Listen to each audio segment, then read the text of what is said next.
Maybe all Jimmy Graham needed was a vote of confidence. Since the day the Seahawks declared emphatically that Graham wouldn't be traded, he has scored 4 touchdowns in 3 games, almost half as many as the 10 he had to that point in his first 33 games in Seattle.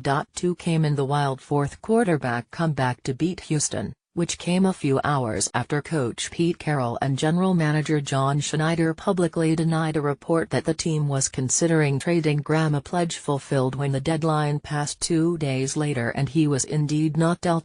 2 more came Thursday when he scored the only touchdowns for the Seahawks in a 22-16 win over Arizona.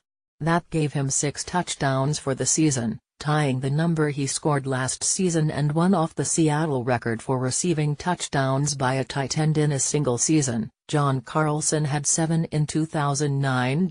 Graham is also on pace for 69 receptions, which would break the team's single-season record for a tight end he set last year of 65. All of which led to a question to Doug Baldwin after the Arizona game about how big Graham has been of late. How big has he been? Baldwin answered, "Well, he's always been 6 feet 12 and about 280 pounds. It's huge. You know, we've been harping on it, perfecting that pass in the red zone.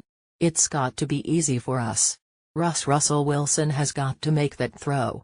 Jimmy has got to make that catch.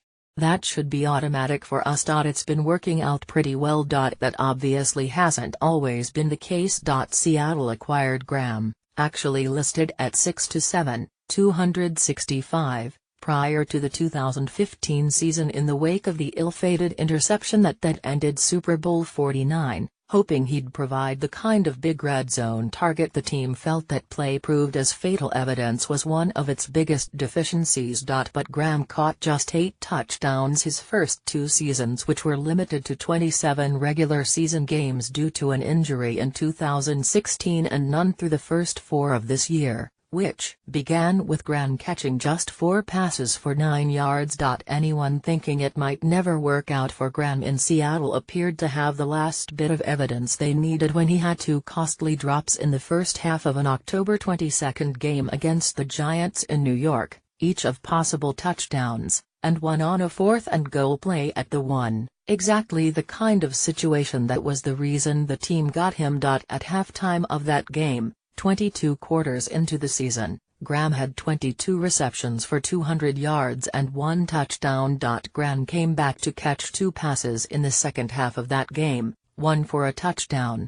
In those 14 quarters since, he has 17 receptions for 165 yards and 5 touchdowns. What's changed?